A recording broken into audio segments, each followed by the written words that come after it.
Industry पर और service sector. हम लोगों ने बहुत सारी चीज़ें पढ़ी, एक नई स्कीम्स भी कल पढ़ी थी, उससे पहले भी कई स्कीम्स पढ़ी, और आज समराइज के टॉपिक्स पर बहुत फाइनल स्टेज पे आते हैं कि जब इंडस्ट्री की बात हो रही है तो हम लोगों ने बात की थी प्राइवेट सेक्टर इंडस्ट्री की और पब्लिक सेक्टर इंडस्ट्री।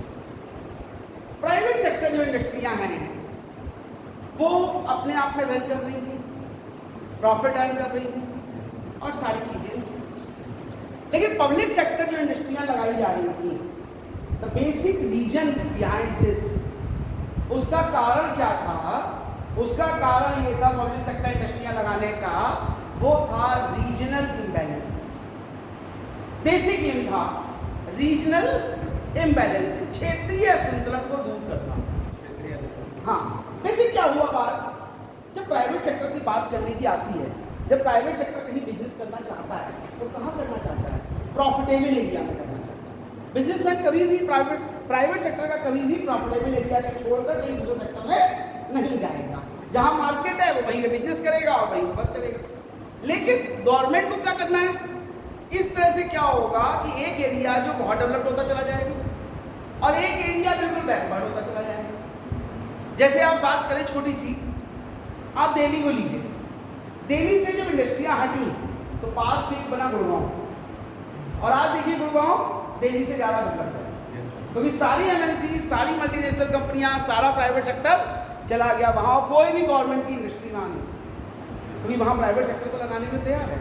किसी को इंडस्ट्री लगाने के लिए कहें तो कहाँ चला जाएगा? प्राइवेट सीधा कहेगा गुड़गांव में लगा लेंगे, फरीदाबाद में लगा लेंगे, रुद्रपुर में लगा लेंगे, लेकिन वो ऐसे एरिया में नहीं लगाएगा जहाँ पे प्रॉफिट। झारखंड कोई नहीं जाना चाहता, छत्तीसगढ़ कोई नहीं जाना चाह रहा, नक्सली एरिया।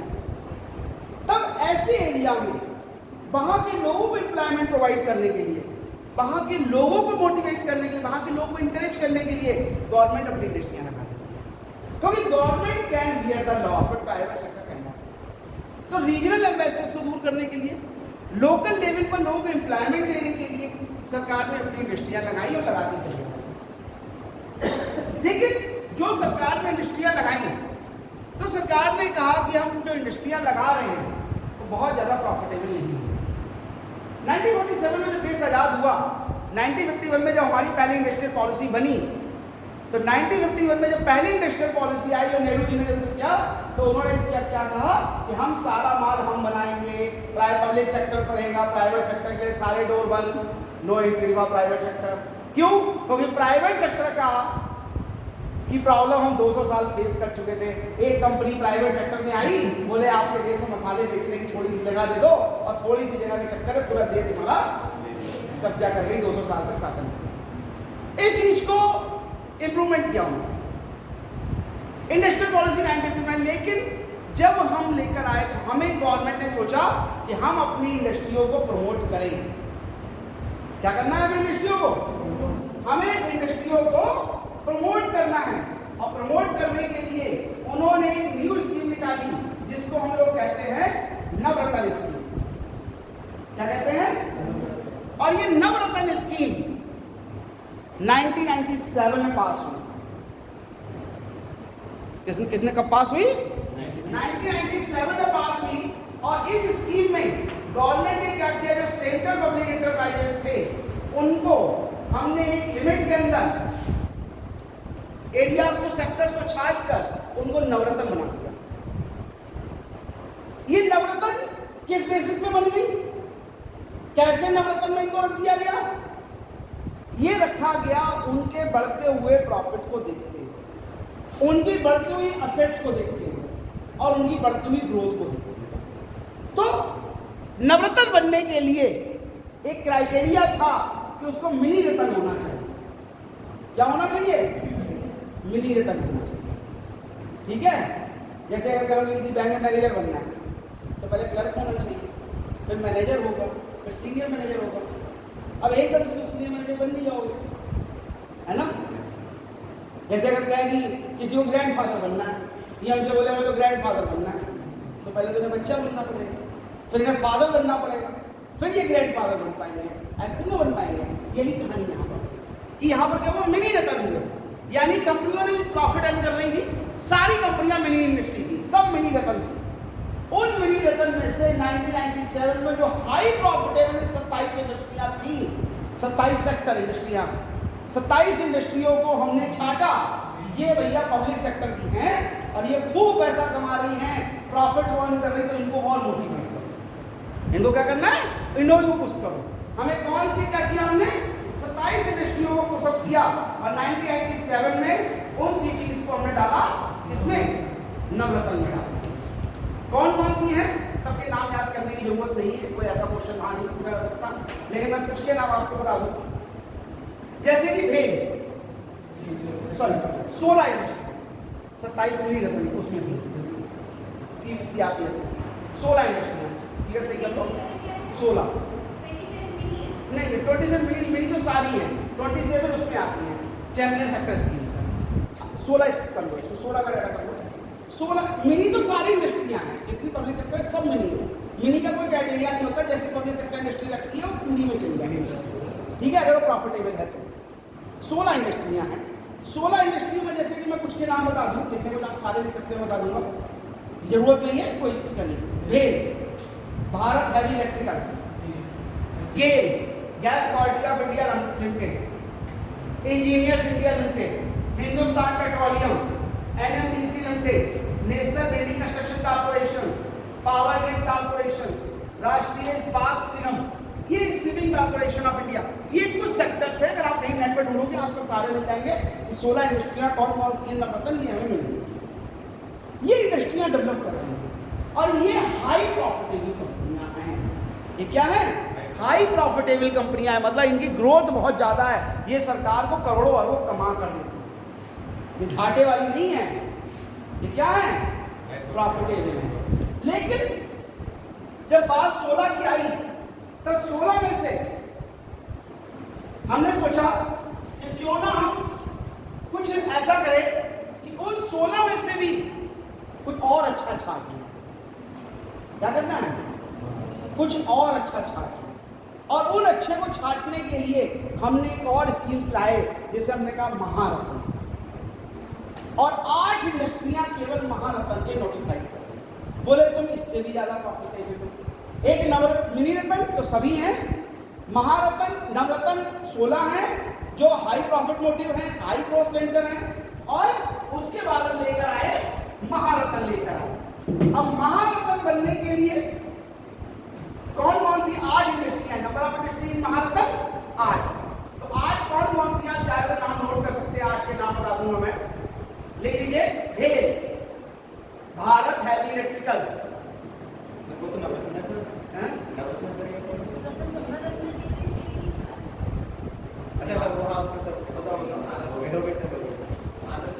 मैंने अभी क्या कहा, नवरत्न में से ही तो महारत्न निकलेंगे, बिना फादर बने तो ग्रैंड फादर थोड़ी बन जाओगे। नहीं, ये स्कीम 2009 में है, महारत्न की स्कीम 2009 में है।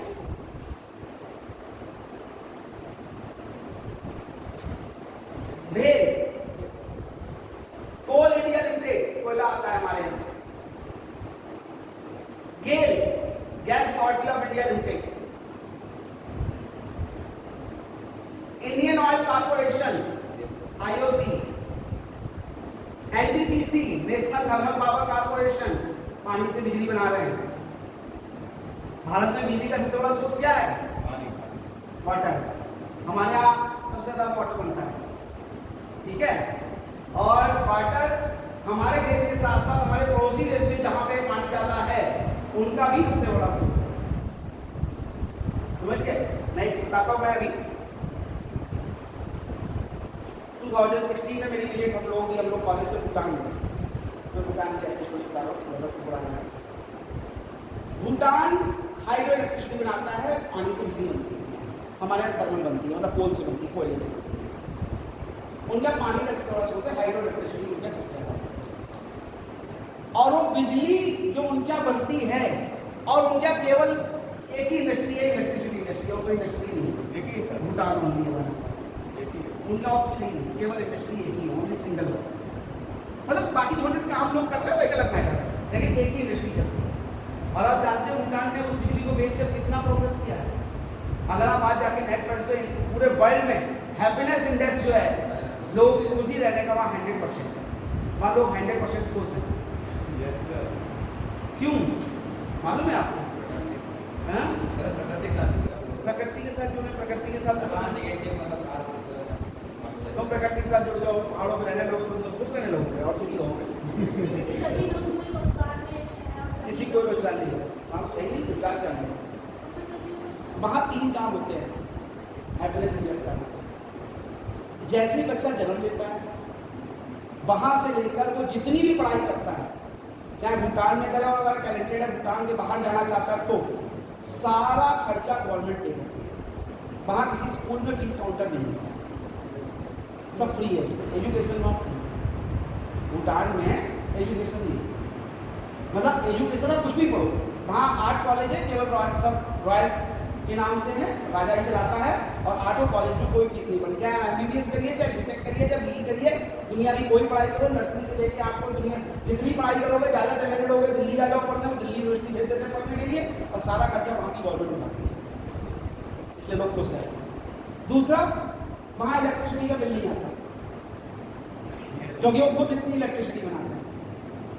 दूसरा, और तीसरा, वहाँ मेडिकल किसी भी हॉस्पिटल में जो राजा ने चलाए, वहाँ किसी मेडिकल हॉस्पिटल में आप कुछ भी कराइए, दुनिया में जाए आपकी मेडिकल पे 50 लाख खर्च हो जाए, किसी भी हॉस्पिटल में कैश काउंटर नहीं है, there is no cash counter. अब आदमी को मेडिकल बीमारी का खर्चा न देना, बिजली का खर्चा न देना, पढ़ाई का खर्चा न देना, क्या करेगा वो? खुशी रहेगा। और दूसरा एक और चीज बता दूँ, वहाँ के बच्चे, हमने 30 बच्चे हमारे यहाँ, हमने अपने यहाँ उन बच्चों को बुलाया भी था, वहाँ से हम लोग गए थे, उसके बाद हमारे कॉलेज में हम लोगों ने उनको विजिट कराई थी। तो हमारे कॉलेज में विजिट करने आए थे, वहाँ के टॉपर्स बच्चे थे, वो टॉपर्स किस सेंस में थे? पढ़ने में टॉपर्स नहीं थे, वो 100% अटेंडेंस वाले बच्चे थे, वो सब हॉस्टलर थे, उनके हॉस्टल में बच्चे रहते हैं, 10th के बाद बच्चे को हॉस्टल में रखते हैं, और जो बच्चे हॉस्टल में रहते हैं उन्हें भारतीय करेंसी के हिसाब से 3000 रुपया पर मंथ के हिसाब से पॉकेट मनी मिलती है। एजुकेशन फ्री है, कोई पैसा नहीं स्कूल में देना है, फ्री में पढ़िए, फ्री में खाइए, फ्री में रहिए, और हमसे पॉकेट मनी और लीजिए 3000 रुपये महीना।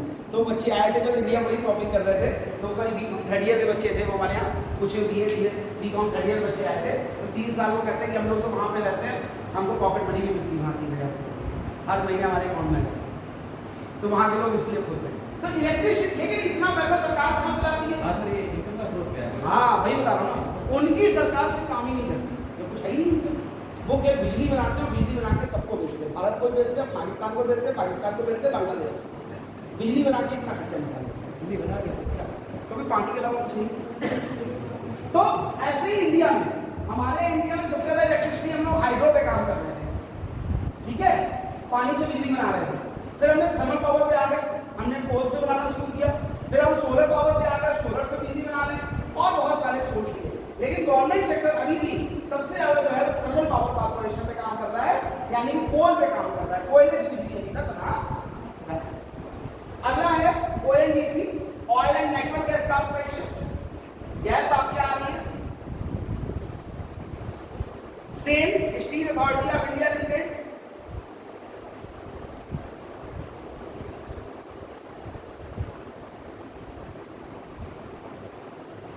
And last Bharat petroleum corporation PPCL। तो ये नवरत्न, ये महारत्न इंडस्ट्रियां हैं 8। ये कहां से आ गई? नवरत्न, यानी कि आप समझ लीजिए पहले मिनी रत्न होता है, उसके बाद नवरत्न होता है, उसके बाद महारत्न होता है। The Maharatna industry is a part of Navratna industry, Navratna industry is a part of mini Ratna industry. अब एक और क्वेश्चन कई बार पूछा जा सकता है, अगर आपसे डीप में अगर क्वेश्चन आता है कि ये महारत्न कैसे होते हैं। चलो नए रत्न तो समझ लिए कि भैया इंडस्ट्रियां चल रही थी, प्रॉफिट कमाया, मिनी रत्न हो गई। मैं मिनी रत्न से प्रॉफिट अर्न किया, ग्रोथ बढ़ाई, नवरत्न हो गए। और नव रत्न से अब महारत्न कैसे बनेंगे? अब ग्रोथ में कहाँ पहुंच गए? ग्रोथ का कोई क्राइटेरिया तो होना चाहिए। हमने कहा प्रॉफिट होगा तो नवरत्न हो, अब महारत्न कैसे बनोगे? तो उसका भी क्राइटेरिया होना चाहिए। महारत्न बनने के लिए कुछ क्राइटेरिया रखेंगे, यानी कि नवरत्न इंडस्ट्रियों का 3 साल का रिकॉर्ड चेक किया। कितनी देर का? 3 साल का रिकॉर्ड चेक किया गया, 3 साल के उनके स्टेटस को चेक किया गया, तब जो इंडस्ट्रियां उनके ऊपर क्रॉस कर रही थी उनके क्राइटेरिया को, वो सब महारत्न में चली गई। तो क्या चीज चेक की गई 3 महीने में? नंबर 1 लिख लो, turnover more than 25,000 crore, turnover more than 25,000 crore, यानी कि उनकी वार्षिक सेल जो है वो 25,000 करोड़ वैसे होनी चाहिए एवरेज। एवरेज मतलब एक साल 24,000 करोड़ हो गई, एक बार 25,000 करोड़ हो गई, एक बार 26 हो गई, तो तीनों का एवरेज निकाला तो 25 ही आ जाएगा, है ना। तो मतलब थोड़ा थोड़ा एवरेज जो तीनों साल का जब टोटल करके और डिवाइड बाई 3 किया गया तो वो सेल क्या आनी चाहिए, 25,000 करोड़ को क्रॉस करनी चाहिए। नंबर 2, नेट वर्थ यानी कि टोटल असेट्स। उनकी जो टोटल असेट्स हैं वो हमारी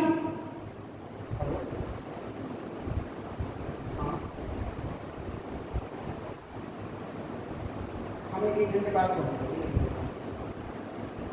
हाँ, नेट वर्थ यानी कि टोटल असेट्स एवरेज में, एवरेज मतलब तीनों साल, किसी साल कम है किसी साल ज्यादा, लेकिन तीनों का एवरेज मिला के तो कितना होना चाहिए, 15,000 करोड़ रुपए। नेट वर्थ 15,000 करोड़ होनी चाहिए। Number 3, net profit after tax. Net profit after tax एवब 5,000 crore होना चाहिए। Net profit after tax एवब 5,000 crore होना चाहिए, यानी कि 5,000 करोड़ जो है वो हमारे पास से जाती। तो 3 क्राइटेरिया जो है, जब नवरत्न इंडस्ट्रियां इन क्राइटेरिया को पार कर लेती है तो 8 किसमें बन जाती है, महारत्न में। क्या हो गया, सेल 25,000 करोड़ से ज्यादा की कर लो, असेट्स 15,000 करोड़ से ज्यादा की हो और नेट प्रॉफिट 5,000 करोड़ से ज्यादा हो। ये जब होगा तो नवरत्न से महारत्न बनेंगे, वरना नवरत्न बनेंगे। ठीक है, अब बात ये आ रही है, ये तो सब चीजें हैं, डाटा में क्वेश्चन कभी पूछ लिया गया, नहीं पूछा गया, ज्यादा पूछा नहीं जाएगा। बात यहां पर आई कि जब इंडस्ट्रियों की बात हो रही है, जब पब्लिक सेक्टर इंडस्ट्रियों की बात हो रही है, तो what is the causes of Navratna इंडस्ट्रियों की बात हो रही है। नवरत्न इंडस्ट्रियां प्रॉफिट अर्न कर रही हैं लगातार, तभी तो नवरत्न हुई। महारत्न प्रॉफिट अर्न कर रही, तभी तो प्रॉफिट हुई। फिर ऐसी क्या जरूरत पड़ गई है सरकार को कि उसमें डिसइन्वेस्टमेंट पॉलिसी को लेकर है। अरे बात कर रहे हैं डिसइन्वेस्टमेंट पॉलिसी, सरकार इन इंडस्ट्रियों को क्यों बेचने के ऊपर तुली हुई है। डिसइन्वेस्टमेंट का मतलब होता है इन्वेस्टमेंट ऑफ प्राइवेट सेक्टर और foreign investors into the public sector industry. बेच नहीं रही है, उन लोगों को पार्टिसिपेशन दे रही है, उनको हिस्सेदारी दे रही है कि आप हमारी इसमें हिस्सेदारी ले लो। दे सब हिस्सेदारी है, सेल में भी हिस्सेदारी है, गेन में भी हिस्सेदारी है। धीरे धीरे सरकार अपनी हिस्सेदारियों को बेचना शुरू कर रही है। क्या कारण है, ऐसे क्या रीजन है जिसके कारण हम अपनी नवरत्न इंडस्ट्रियों में, महारत्न इंडस्ट्रियों में सरकार प्राइवेट सेक्टर को पार्टिसिपेशन बढ़ा रही है। तो कोई खास बात नहीं है। बेसिकली जो प्राइवेट पब्लिक सेक्टर है उसमें जो सबसे बड़ी स्किल प्रॉब्लम आ रही थी, जिसको गवर्नमेंट पूरा नहीं कर पा रही है, वो था operating managerial skill. Managerial skill की प्रॉब्लम उनके आ रही थी कि जो हमारे यहाँ वर्क कर रहे थे वो ऑटोनोमस नहीं हो पा रही थी, प्रॉपर तरीके से काम नहीं कर पा रही थी। क्यों? क्योंकि उनमें जो मैनेजर लेवल था वो कौन था, वो वर्क करते थे भारत के हाईएस्ट पोस्ट के पर्सन, सिविल सर्विसेज के एम्प्लॉइज, आईएएस के लोग हुआ करते हैं, सचिव होते हैं, जो आईएएस से डी अपर लेवल के लोग पहुंच जाते हैं, वो लोग उनमें पार्टिसिपेशन करते हैं। ठीक है, वो लोग क्या कर रहे थे, उसमें पार्टिसिपेशन। तो उनके पास उतनी अच्छी मैनेजरियल स्किल हो, उनके पास एडमिनिस्ट्रेटिव पावर तो अच्छी थी, लेकिन मैनेजरियल स्किल अच्छी हो, ये पॉसिबल पर उनके पास नहीं हो पाई। इसीलिए गवर्नमेंट ने प्राइवेट सेक्टर को पार्टिसिपेशन दिया कि आप आइए और हमारे यहाँ वर्क करिए। ठीक है, आपने क्या किया, बीए किया, एमए किया, क्या बीएससी। ठीक है, it means you have a sufficient knowledge of science. ठीक है, एक लेवल तक पता है, केमिस्ट्री पता है, फिजिक्स पता है, बायो के बारे में नॉलेज, और कुछ और सब्जेक्ट के बारे में मतलब फिजिक्स, केमिस्ट्री, बायो ये सब पढ़ा। एमएससी किया कि इसलिए कुछ हो गया? एमएससी नहीं किया। आपने क्या किया? एमए किस क्लास किस सब्जेक्ट? इकोनॉमिक्स। तुम्हारा सिलेक्शन तहसीलदार की पोस्ट पे हो, किसकी पोस्ट पे हो गया? तुम वहाँ कुछ कर पाओगे? तुम्हें कुछ आते नहीं होगा बाहर, तुम्हें तो अकाउंट की नॉलेज ही नहीं, तुम्हें नॉलेज तो साइंस की। बताओ, तुम्हें भेल का चेयरमैन बना दिया जाए भारत हैवी इलेक्ट्रिकल्स का, तो तुम्हें तो फिजिक्स आती नहीं है। भेल में तो सब इलेक्ट्रिकल ट्रांसफार्मर बनते हैं, फिजिक्स आनी चाहिए, उनके बारे में आना चाहिए, लेकिन आपको तो पता नहीं। लेकिन आप गवर्नमेंट की सबसे बड़ी पोस्ट पे होगे तो सरकार आपको वहाँ का चेयरमैन कर सकती है। लेकिन जब तुम्हें वहाँ की नॉलेज नहीं है तो उसके बदले में डिसीजन कैसे ले सकते हैं अच्छे? ठीक है, इन्होंने इकोनॉमिक्स पढ़ ली और उनको मेडिकल कॉलेज का चेयरमैन बना दिया गया। ये वहाँ इकोनॉमिक्स में अर्थशास्त्र लगा रहे हैं, वहाँ मेडिकल कॉलेज में अर्थशास्त्र लगा रहे हैं, कोई फर्क नहीं पड़ा। तो इस तरह की प्रॉब्लम आ रही है। अब जिसका एजुकेशन से कोई लेना देना नहीं, जो किसी और फील्ड से है, उसको एजुकेशन सेक्टर भेज दिया। ठीक है, जिसके घर पे चूल्हे से खाना बनता था उसे ओएनजीसी का चेयरमैन बना दिया। उसे गैस के बारे में क्या पता?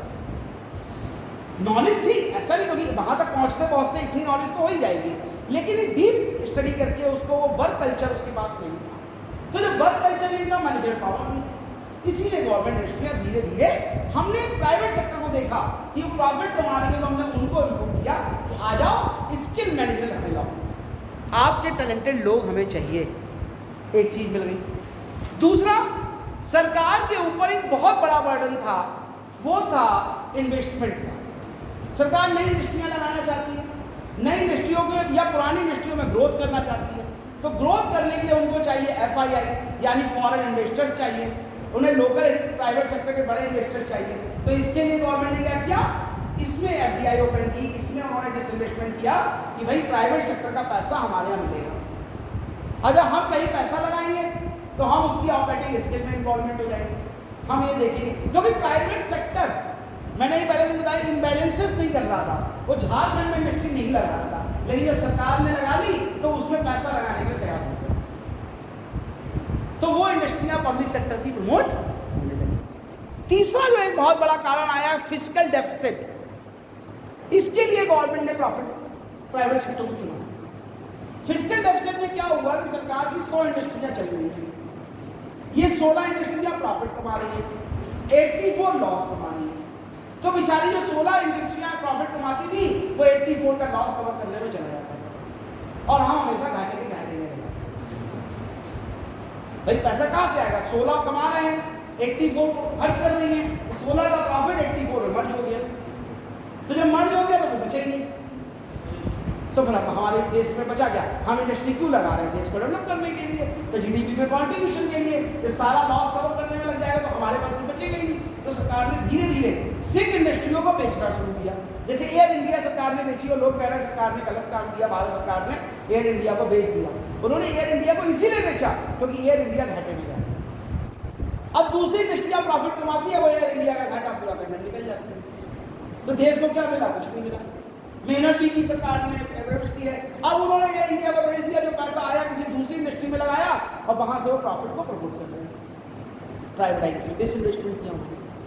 तीसरा जो उनका एक बहुत बड़ा कारण था डिसइन्वेस्टमेंट का, कि इंडस्ट्रियल ग्रोथ नहीं हो पा रही थी। इंडस्ट्रियल ग्रोथ क्या प्राइवेट सेक्टर प्रमोट कर सकता है, और प्राइवेट सेक्टर ने इसलिए इंडस्ट्रियल ग्रोथ को प्रमोट करने के लिए भी उन्होंने डिसइन्वेस्टमेंट की पॉलिसी को लॉन्च, फॉरेन इन्वेस्टर्स को हमारे यहाँ इन्वाइट किया कि भैया आओ हमारे यहाँ इंडस्ट्री लगाओ। तो बेसिकली ज़्यादा कुछ इसमें नहीं है, बहुत डीप में पढ़ने की जरूरत नहीं है, क्योंकि MCQ के पॉइंट ऑफ व्यू से इतने बड़े क्वेश्चन नहीं बनते। आपको 3-4 बातें अब ध्यान रखनी है। कौन कौन सी कितनी इंडस्ट्रियाँ मिनी रतन है? सारी हैं, ऑल ऑफ देम। नवरत्न कितनी है? नेट पे सर्च कर सकते हो, उनके नाम 16 के मिल जाएंगे आपको। वो 16 के नाम आप याद कर लीजिए, क्योंकि आपको दिया सकता है कि कौन सी नवरत्न इंडस्ट्री है या कौन सी नहीं है। और महारत्न के नाम आप इतना याद कर लीजिए। नवरत्न स्कीम कब आई थी? इतना याद कर लीजिए।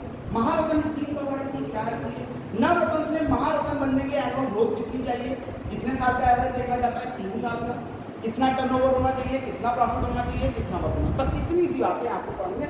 बाकी नवरत्न महारत्न को तो 3 महीने लेक्चर करा दिया तब भी खत्म तब पढ़ेंगे, लेकिन इतनी जरूरत आपको नहीं है क्योंकि बेकार का टाइम आपको खराब करो और अननेसेसरी चीजें पढ़ो, उसका कोई यूज नहीं। एक बात समझ में, एक लास्ट चीज आपको क्लियर करनी थी, मैंने कहा डिस्कस किया था, एक सर्विस सेक्टर पे हम लोग बात कर रहे थे और बहुत सारे लेक्चर, मैंने 2 लेक्चर पूरे सर्विस सेक्टर पे खर्च किए। एक पहले स्कीम टूरिज्म सेक्टर जिसको गवर्नमेंट आज सबसे बड़ा सेक्टर मान रही है, प्रॉफिट को ग्रो कर उसकी स्कीम्स को डिक्लेयर किया था। कौन सी स्कीम की डिक्लेयर की है? कौन सा वर्जन है? उड़ान का कौन सा वर्जन चल रहा है? उड़ान का कौन सा वर्जन चल रहा है? तभी कहते हैं घर पर पढ़ लिया 4.1 ठीक है। कल मैंने पढ़ाया था मेक इन इंडिया, उसका 2 चल रहा है, उसका पहले आएगा, ठीक है, सब मिक्स कर दिया, ध्यान रखो थोड़ा, ठीक है। मेक इन इंडिया का सेकंड वर्जन है और उड़ान का 4.1, क्योंकि उड़ान की स्कीम 2016 में स्टार्ट हो गई थी, 2025 तक में जाना है, 10 सालों को उन्होंने 4 सालों में डिवाइड कर दिया है और इस साल उनको 2022 तक 4.1 पर उस पर काम ज़्यादा नहीं पढ़ लेना मिलता है। अब सभी सेक्टर में काम किया, कभी मैंने स्कीम्स पर एक स्कीम्स सरकार और लेकर आई, नॉट फॉर पब्लिक, अपनी सर्विस सेक्टर के लिए, और उस सेक्टर स्कीम का नाम था, क्योंकि न्यू स्कीम्स हैं इसलिए मालूम होना चाहिए, और न्यू स्कीम पे ही क्वेश्चन ज़्यादा आने के चांसेस होते हैं। चैंपियन सर्विस स्कीम्स, कौन सी स्कीम लाए? Champion service scheme. ये स्कीम कब आई? ये स्कीम हमारी आई 28 फरवरी 2018, 28 फरवरी 2018 को हमारे पास ये स्कीम आई। कौन सी? Champion service scheme, CSS। CSS scheme किसके अंडर में काम करती है? कौन सी मिनिस्ट्री इसमें काम करेगी? Department of industrial policy and promotion, DIPP, DIPP, department of industrial policy and promotion.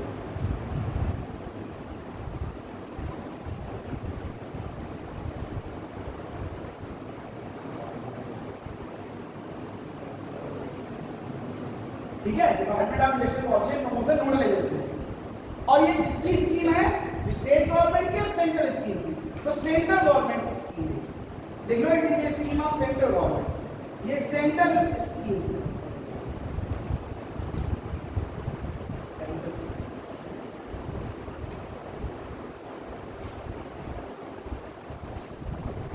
हो गया। और बेसिक एम क्या था?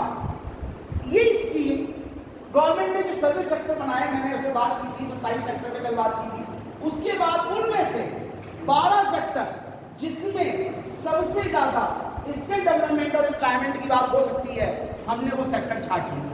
उन 12 सेक्टर में हमने वर्क करना शुरू किया CSS स्कीम के थ्रू कि हम उसमें स्किल डेवलपमेंट करेंगे, हम एम्प्लॉयमेंट डेवलपमेंट करेंगे, एम्प्लॉयमेंट जनरेशन करेंगे, डेवलपमेंट तो हो ही नहीं सकता, स्किल डेवलपमेंट और एम्प्लॉयमेंट जनरेशन, तो ये दोनों ही चीजें, क्योंकि सारे सर्विस सेक्टर में एम्प्लॉयमेंट जनरेशन नहीं हो सका था, लेकिन उनमें से हमने 12 को छाट लिया, तो उसके क्या हो गया?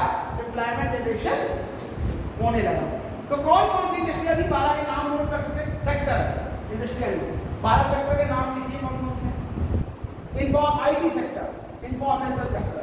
आज का सबसे बूस्ट सेक्टर कौन सा है? IT sector. सबसे ज्यादा जॉब कहाँ है? IT में, इंफॉर्मेशन टेक्नोलॉजी सेक्टर, ठीक है। और सबसे ज्यादा ग्रोथ के चांसेस आज कंट्री में कहां पर है? और वो है IT, क्योंकि everything become the IT enabled service. आज कोई भी सर्विस ऐसी नहीं बची है जो IT से कंसर्न ना हो। एजुकेशन सब IT पे चल रहा है, सब टेक्नोलॉजी पे चल रहा है। आपकी टूरिज्म इंडस्ट्री सब पूरी IT पे चल रही है। आप घर बैठ के ऑनलाइन टिकट कर लेते हैं, आप घर बैठ के होटल बुकिंग कर लेते हैं, आप घर बैठ के गाइड बुक कर लेते हैं, आप घर बैठे ही सारा काम कर लेते हैं। रिलीजियस इंडस्ट्री क्या चल रहा है? आजकल मंदिर मस्जिद भी सब चल रहा है, IT पे चल रहा है, चल रहा नहीं चल रहा है? भारत में बैठे बैठे अभी आप केदारनाथ में अपनी पूजा करा लीजिए, वो कहते हैं महाकुंभ में आप घर पर रहिए, हम आपको ऑनलाइन गंगा स्नान करा देंगे, हो रहा है, ठीक है। आप ऑनलाइन बैठे रहिए, हम आपको तिरुपति में दर्शन करा देंगे, वहाँ का प्रसाद आप ऑनलाइन बुक करिए, 5100 रुपये रसीद कटाइए, तिरुपति का प्रसाद घर पे। ये सब क्या है? IT, मतलब ईच एंड एवरीवेयर, आपको कुछ करने की जरूरत ही नहीं, सब घर बैठे बैठे ऑनलाइन हो जाएगा। तो ये IT इंडस्ट्री एक ऐसी ग्रोथ की इंडस्ट्री बन गई कि हमारे जीवन के हर पार्ट से जुड़ गई, और जब हर पार्ट से जुड़ गई तो उतनी ज्यादा इसमें क्या चीज आ गई? जॉब आ गई। कभी जो चीज जितनी ज्यादा फैलती है, जॉब सेक्टर उतने जरूरत होते हैं, लेकिन हमें जरूरत पड़ रही थी कि लोगों के अंदर IT स्किल डेवलप की जाए। तो हमने एक सेक्टर स्किल डेवलप, तो हमने सोचा कि एक ऐसा सेक्टर है IT सेक्टर जिसमें लोगों के अंदर स्किल सिखाई जा सकती है, कुछ डिप्लोमा कोर्सेज, कुछ डिफरेंट कोर्सेज कराए जा सकते हैं और उनको जॉब दी जा सकती है। तो हमने IT सेक्टर को सिलेक्ट कर लिया। कौन सी स्कीम में? Champion service. मतलब ये चैंपियन है हमारा। सर्विस सेक्टर तो सारे हैं, लेकिन उस सर्विस सेक्टर में से ये सेक्टर हमारे चैंपियन है। ये हमारे यहाँ ग्रोथ की पोजीशन है, ये हमें सबसे ज्यादा जॉब देंगे, ये हमें सबसे ज्यादा स्किल ग्रो करने। दूसरा जिस पे हमने सबसे बड़ी बात की थी, टूरिज्म सेक्टर। यह सबसे बड़ा सेक्टर ही आज दुनिया में टूरिज्म सेक्टर। टूरिज्म सेक्टर एक ऐसा सेक्टर है जहां पर सबसे ज्यादा ग्रोथ है। क्यों? क्योंकि वहां पर लो इन्वेस्टमेंट है और हाई बेनिफिट है। क्या है? लो इन्वेस्टमेंट और हाई बेनिफिट है। क्या होगा? एक बड़ा अच्छा सा मंदिर बनने जा रहा था,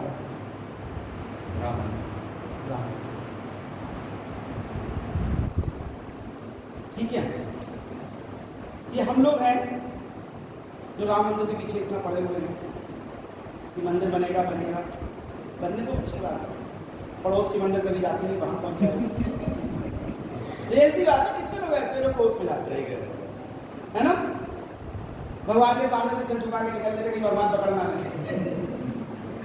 होता नहीं होता है?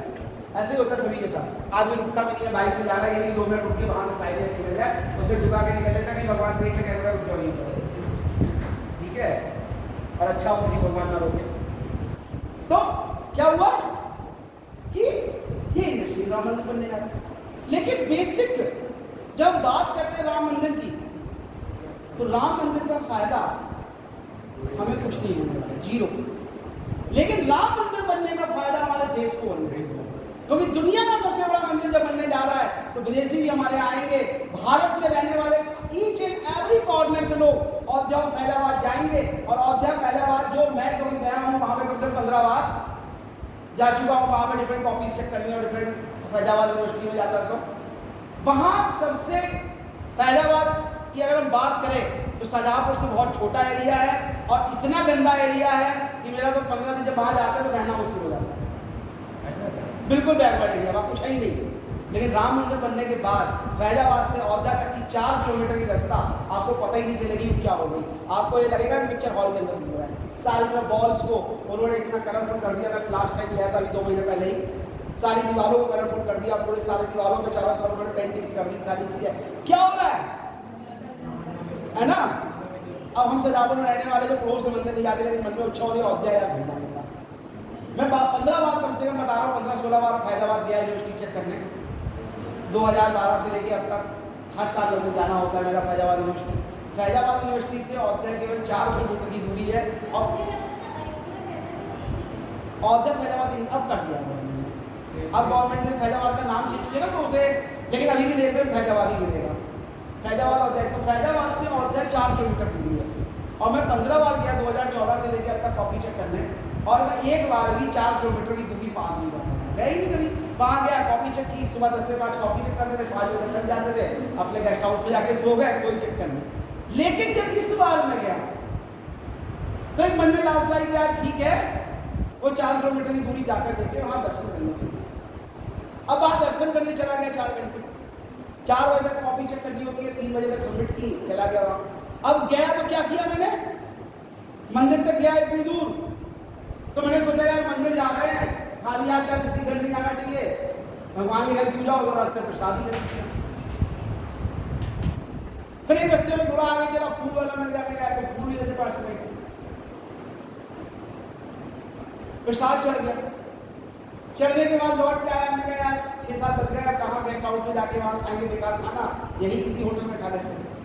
वहाँ खाना खा लिया, फिर एक ऑटो पकड़ा, मैं घर आ गया। ठीक है, यही हुआ मेरे साथ, मैं रियल स्टोरी बता रहा हूँ आपको। और मेरे केवल घूमने से 4 लोगों के घर की रोटी चाहिए, उस फूल वाले को फायदा हो गया। और जब वो 5-5 रुपये करके हजारों लोगों से कमाएगा तो करेगा क्या? वो घर पर टीवी खरीदेगा, मोबाइल खरीदेगा, फ्रिज खरीदेगा, अपने बीवी बच्चों को तमिलनाडु को केरला घुमा लाएगा। भैया जब पैसा बढ़ेगा तो हम लोग क्या करेंगे? टूरिज्म क्यों होता है?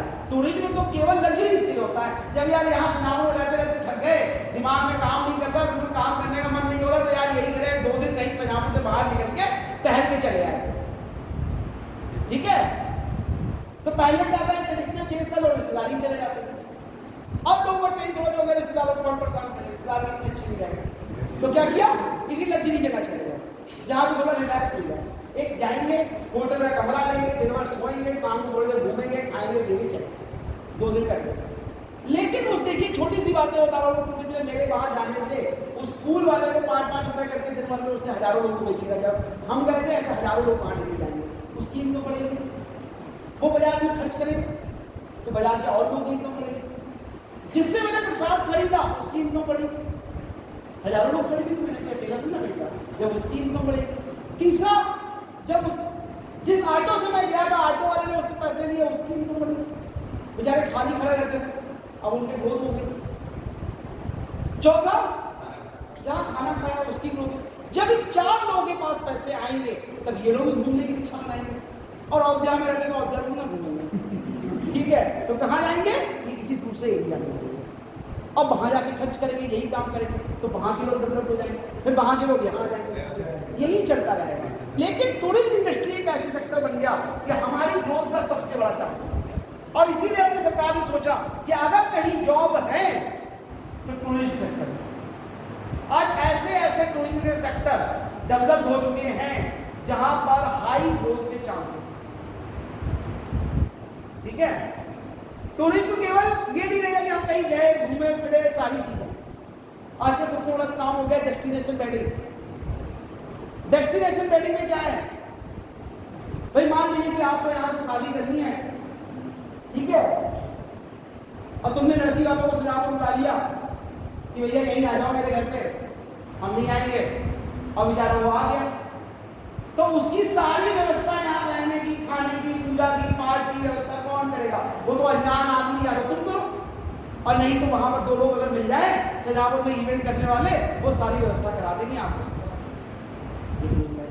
उन 2-4 लोगों की पूरी एजेंसी को जॉब मिली जाओ। हम इलाज कराने जा रहे हैं, मेरे यहाँ किसी को बीमार हो गया, मैं दिल्ली कहीं एडमिट में कराना है, मैं दिल्ली एम्स चला गया, वहां गया एडमिट करा दिया, दिल्ली के बहुत बड़े हॉस्पिटल में एडमिट करा दिया। लेकिन एडमिट कराने से पहले मुझे बहुत बड़ी दिक्कत थी कि वहां एडमिशन ही नहीं होता, रात को 12 बजे से लाइन में लग जाओ, 3-4 दिन बाद नंबर आता है एम्स का, तो क्या हुआ। अब क्या करना था, वहां एक एजेंसी मिली, उनने कहा कि तुम भैया ठीक है, मैं सारी व्यवस्था कराऊंगा, आपका हॉस्पिटल में एडमिशन भी कराऊंगा, आपको दवाई कहाँ से लानी वो भी मैं ला के दूंगा, तुम मरीज को वहाँ आराम से गद्दे पे लेकर रहेगा, तुम कहाँ सोओगे, हम तुम्हारी उसकी व्यवस्था भी करेंगे, तुम्हें दवाई भी ला के देंगे, तुम क्या खाओगे, मरीज को तो हॉस्पिटल में फ्री मिलेगा, तुम क्या खाओगे, तुम्हारे लिए हम अच्छा फूड प्रोवाइड करेंगे, हम सारी व्यवस्था आपकी कर देंगे। आप ये समझो आप मरीज के साथ नहीं आए हो, मजे करने आए हो, आराम से रहो, बस हमें पैसे लाओ। ये क्या इंडस्ट्री हो गई, ये टूरिज्म। हम कहीं जाते हैं आज ऑनलाइन सब कुछ बुकिंग कर लेते हैं, क्योंकि अब वो सिस्टम नहीं रह गया जो आज से 30 साल पहले था। जब मैं अपने फादर के साथ जाया करता था तो कोई प्लानिंग नहीं होती थी कि कब जाना है। जिस दिन मम्मी का पापा का मूड मर गया कि आज घूमने चलना है, चलो भैया आज ऐसा करते हैं ना, हम लोग नैनीताल तक घूम के आते हैं, तो भैया सुबह रात में बैग पैक हो गया, सुबह कौन सी ट्रेन मिलेगी उस पर बैठ गए, वहाँ पहुँच गए, पूरे दिन आधा दिन तो होटल ढूंढने में निकल गया, ठीक है, फिर आधा दिन टैक्सी घूमने निकल गया, इस तरह से घूम फिर के चले आए, कुछ घूमे फिरे नहीं, जितना घूमने गए थे पैसे बेकार खर्च हुए, थकान जाता है, ट्रेन में बैठे बैठे कट गया सकता है। लेकिन अब क्या है, आप घर बैठे बैठे ऑनलाइन बुकिंग करो, आप कुछ नहीं कर सकते, आप अपना ऑनलाइन टिकट बुकिंग का सेंटर खोल लिया, अपना टिकट बुक कर रहे हो, होटल बुक कर रहे हो, लोगे ट्रिप प्लान कर रहे हो विदेशों तक के, और पैसा कमा रहे हो। ये टूरिज्म सेक्टर का हो गया, जॉब मिल गई आपको। लेकिन ये सब काम एक बार सीखना तो पड़ेगा, तो स्किल की जरूरत है। तो इसीलिए गवर्नमेंट ने कहा कि भैया ये बढ़िया सेक्टर है, साफ सुथरा काम है, आराम से ऑफिस में बैठ के काम करो, इसको चैंपियन कैरियर स्कीम में। तीसरा उन्होंने लिया जो अभी मैं बात कर रहा था, मेडिकल ट्रेवल। ये भी टूरिज्म का पार्ट है लेकिन गवर्नमेंट ने इसको अलग कर दिया, मेडिकल वैल्यू ट्रेवल। यानी कि हम कहीं अभी मैं बताया था बाहर कहीं इलाज कराने जाते हैं, विदेशों में जाना होता है, कई बार इंडिया में कराते हैं, तो बहुत सारी जगहों पर हमें दिक्कत है, तो वहाँ पे सारे काम कर सकते हैं। चौथा मेडिकल वैल्यू ट्रेवल,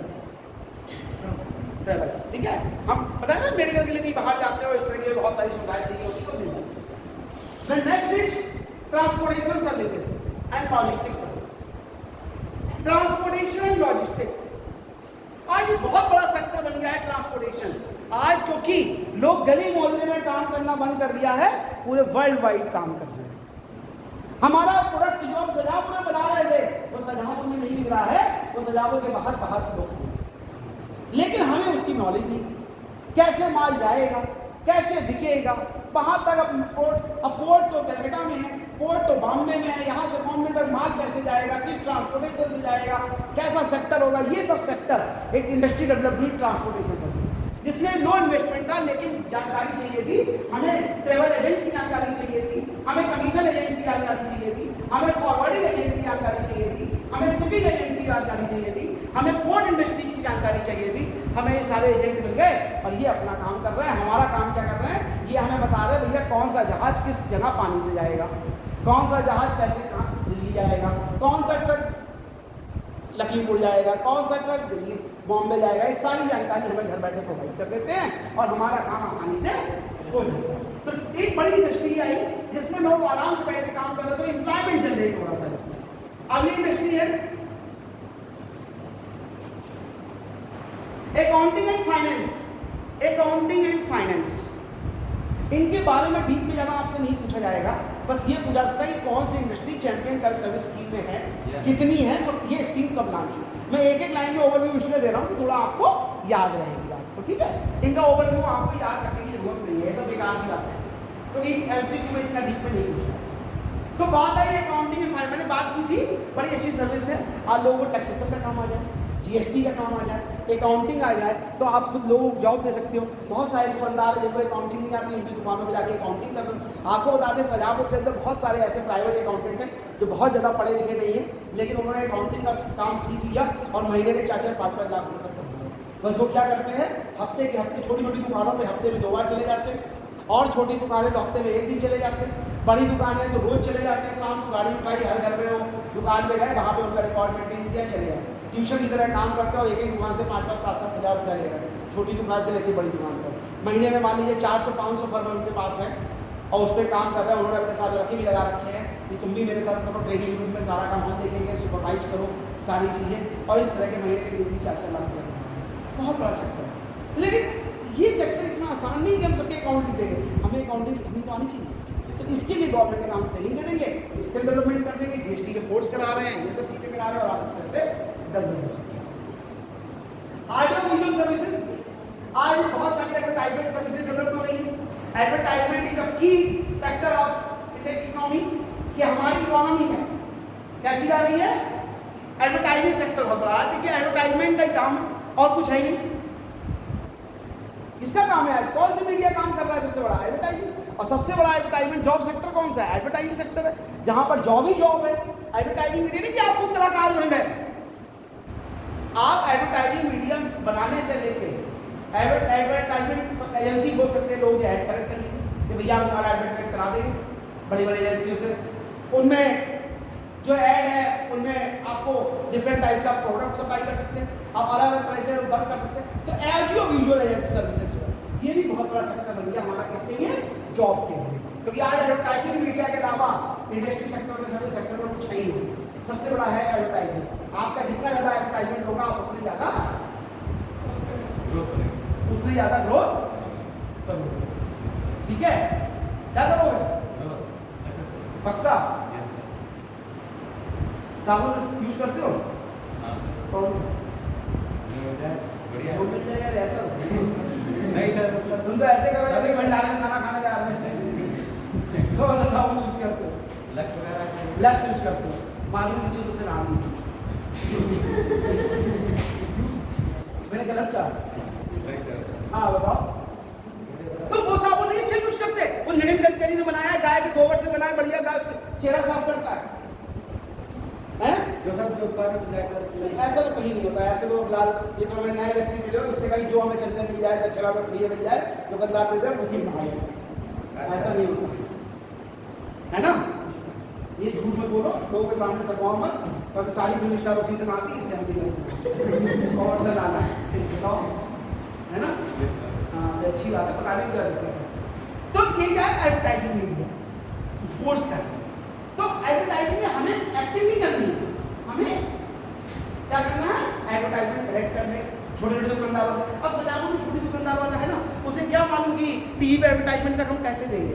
हम उसके बाद जाएंगे, यार तुम्हारा करा देंगे टीवी एडवर्टाइजमेंट, लाओ 25,000 रुपये, मेरा कमीशन भी 2,000, वहाँ टीवी चैनल से हमारी सेटिंग है, हम उनका एडवर्टाइजमेंट 25,000 रुपये करा देते हैं, उनसे भी कमीशन मिल रहा है, उस दुकानदार से भी कमीशन मिल रहा है, अपनी रोजी रोटी चल रही है। अखबार में एडवर्टाइजमेंट करा देंगे तुम्हारे, पंपलेट छपवा देंगे हम तुम्हारे, बोर्डिंग बनवा देंगे हम तुम्हारे, ये सारा काम कौन कर रहा है? एजेंसी तो नहीं है। तो एजेंसियाँ एक बड़ा सेक्टर है। एक और इसके साथ बात आया, लीगल सर्विसेज। आज लीगल सर्विसेज की बड़ी प्रॉब्लम आ गई, इसमें सबसे ज़्यादा जॉब आ रहे हैं लीगल सेक्टर में। कि आज हम सबसे बड़ी प्रॉब्लम हमारे साथ ये है कि हमारे साथ घटना घट जाती है और हम कंप्लेंट ही नहीं करते। क्यों नहीं करते? क्योंकि हमको सही रास्ता ही नहीं पता, हमको सही रास्ता नहीं पता, और रास्ता पता है तो हम झंझट में पड़ना नहीं चाहते। क्या करना चाहते हैं? कौन झंझट में पड़ेगा यार? हम गली से बाहर निकले, किसी दो थप्पड़ मारे, हमारी साइकिल छीन ली। अरे छीन ली यार, बहुत जाएगा, बेकार आदमी है, गंदे झगड़े वाला, हम कहाँ जाएंगे, जा रहे थे साइकिल पर, कोई नहीं जाता रिपोर्ट निकालने, और दो थप्पड़ खाए फ्री के।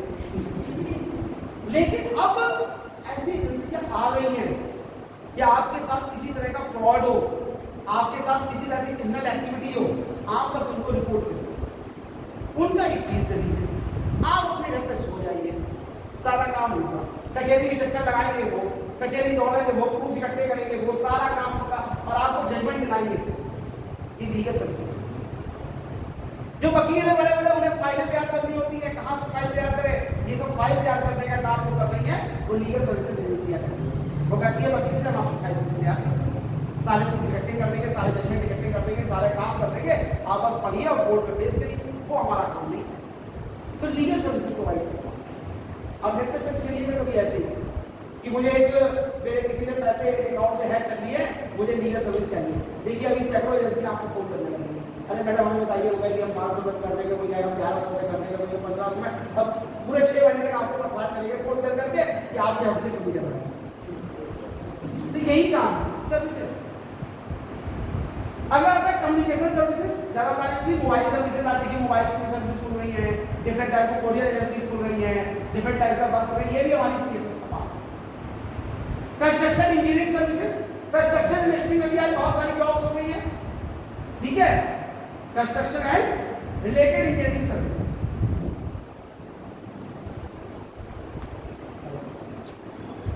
हेलो,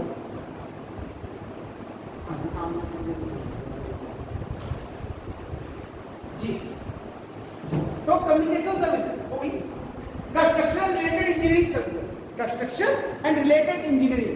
रिलेटेड इंजीनियरिंग का मतलब इंजीनियरिंग भी करनी है हम मशीनरी से करनी है, यहाँ पे कंस्ट्रक्शन रिलेटेड इंजीनियरिंग सर्विसेज है, यहाँ पे इंजीनियरिंग बहुत सारी, क्योंकि आज कंस्ट्रक्शन एंड इंजीनियरिंग सर्विसेज बढ़ गई है।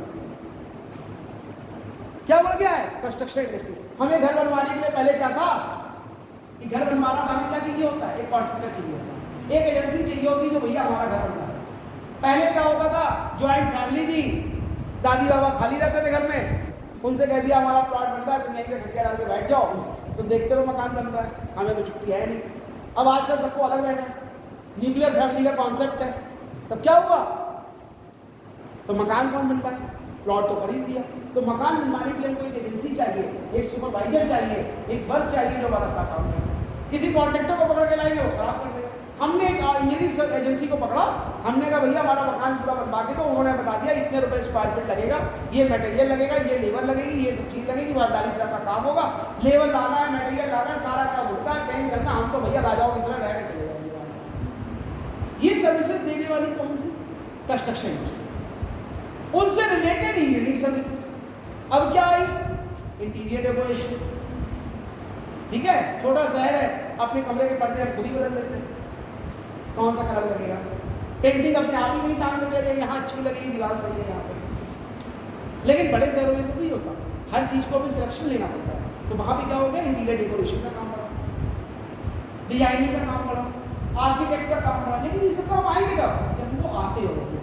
ठीक है, जब आते होंगे तो इसके लिए इसके डेवलपमेंट होगा, इस सेक्टर में जॉब के चांसेस बढ़े।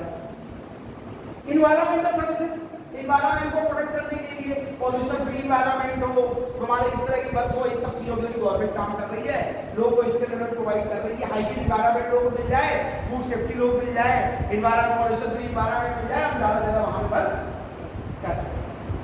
फाइनेंशियल सर्विसेज, मैंने बताया था कि आपको पैसा लगाना है, ये पता नहीं कहाँ लगाएं, तो किस जगह लगाएं, बैंक में जमा करें, पोस्ट ऑफिस में जमा करें, शेयर मार्केट में लगाएं। कुछ नॉलेज नहीं थी हमारे पास, पैसे तो थे लेकिन गलत जगह लगाने में डूब सकते थे। तो फाइनेंशियल सर्विस एजेंसी आ गई जो हमारे पैसे का पोर्टफोलियो बना देती है, हमको बताती है कि पैसा कहाँ लगाना है। वो हमसे 6 क्वेश्चन पूछती है, उसी बेस पर बता देती है कि आप इतना पैसा यहाँ लगाइए, इतना पैसा यहाँ लगाइए, इतना पैसा यहाँ, पूरा पोर्टफोलियो बनाने का काम। क्योंकि आदमी परेशान था कि पैसे कहाँ जमा करें, और ये देखिए आदमी कहाँ जाता था, बैंक चला जाता था। कहाँ चला जाता था, बैंक।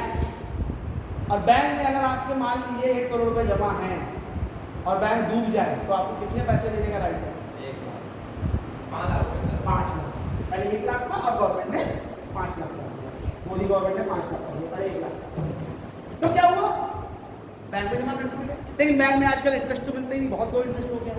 तो सही जगह पैसा लग जाए हमारा, तो वो हमारे क्राइटेरिया के अकॉर्डिंग, हमारी रिक्वायरमेंट के अकॉर्डिंग, हमारी नीड के अकॉर्डिंग हमारा एक पोर्टफोलियो बना देते हैं और हमारे लिए सेक्टर बढ़ जाएगा। तो इसमें जॉब आ गई, ये बनाने के लिए हमें उसकी नॉलेज ली, हमने स्किल लेनी, फाइनेंशियल सर्विसेज प्रोवाइड कर देंगी और जॉब ही जॉब मिलेगी। एक लास्ट सेक्टर आ गया एजुकेशन सेक्टर, इसमें और सबसे ज्यादा जॉब है, सबसे ज्यादा जॉब ही एजुकेशन सेक्टर।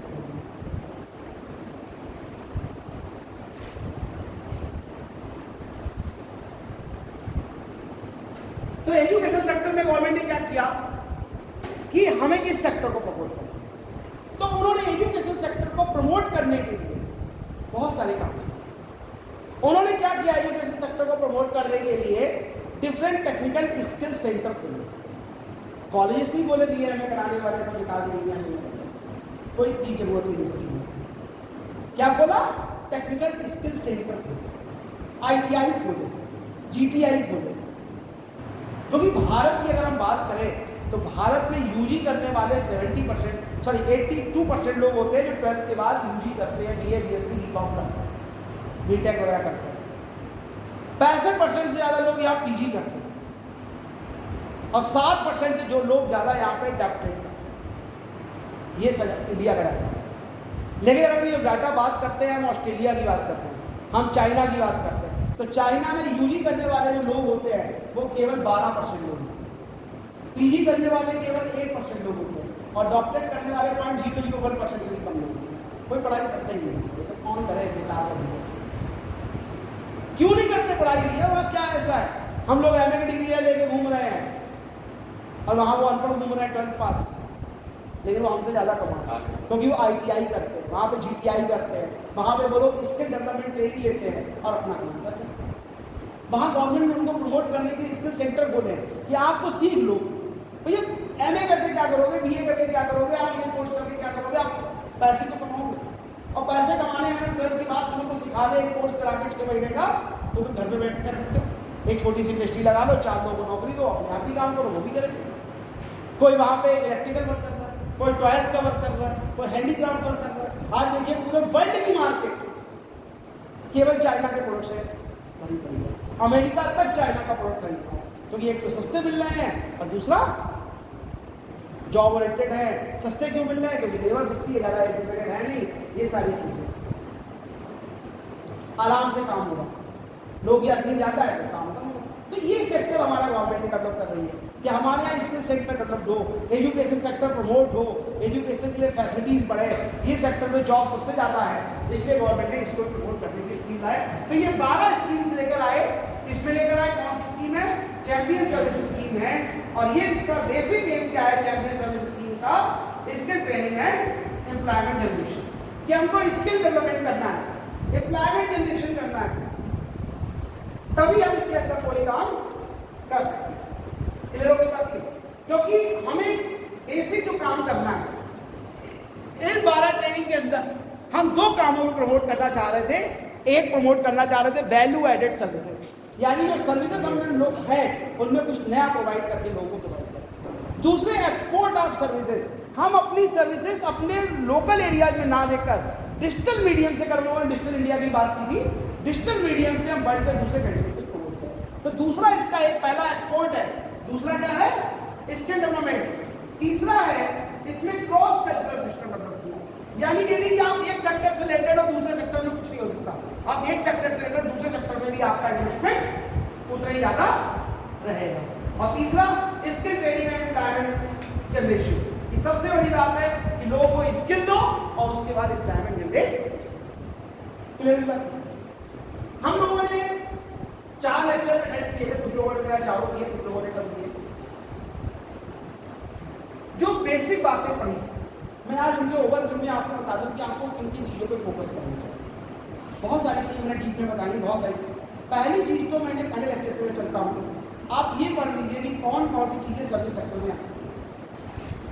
ठीक है, सबसे ज़्यादा high growth employment generation sector कौन सा है, किस सेक्टर का कौन सा नंबर भारत में आता है? जैसे टूरिज्म का तीसरा नंबर आता है, इस तरह से दूसरे सेक्टर आते हैं, किस सेक्टर का कौन सा रैंक आती है। फिर कौन सी इंडस्ट्रियां प्राइवेट सेक्टर है, पब्लिक सेक्टर है। अब इसमें आपको ये पढ़ना है पब्लिक सेक्टर प्राइवेट सेक्टर में कि कौन सी सेंट्रल लिस्ट में आती है, कौन सी स्टेट लिस्ट में आती है और कौन सी दोनों लिस्ट में आती है। जैसे इलेक्ट्रिसिटी है, सेंट्रल गवर्नमेंट भी बनाती है और स्टेट गवर्नमेंट भी बनाती है, दोनों सेक्टर में आ जाती है। एजुकेशन है, स्टेट गवर्नमेंट भी प्रोवाइड कर रही है और सेंट्रल गवर्नमेंट प्रोवाइड कर रही है, तो दोनों सेक्टर में। तो टेरिटरी सेक्टर, यूनिटरी सेक्टर, ये आपको ध्यान देना। जो स्कीम्स मैंने बताई थी किस किस सर्विस सेक्टर में कौन कौन सी स्कीम्स है, उनको आप फोकस कर लीजिए।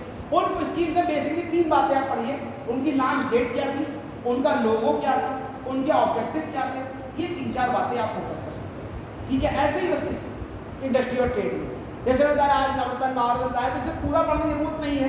कौन सी इंडस्ट्री नवरत्न महारत्न में आती है उनके नाम पढ़ लीजिए, किस डेट को कौन सी लॉन्च हुई वो पढ़ लीजिए, और उनका लोगो क्या है वो पढ़ लीजिए। तो ज़्यादा मतलब डीप में पढ़ने के बजाय अगर हम एमसीक्यू की बात करें तो हमें केवल की पॉइंट पर डिस्कस करना चाहिए, जिससे कि हम सारी चीज़ों पे रोक।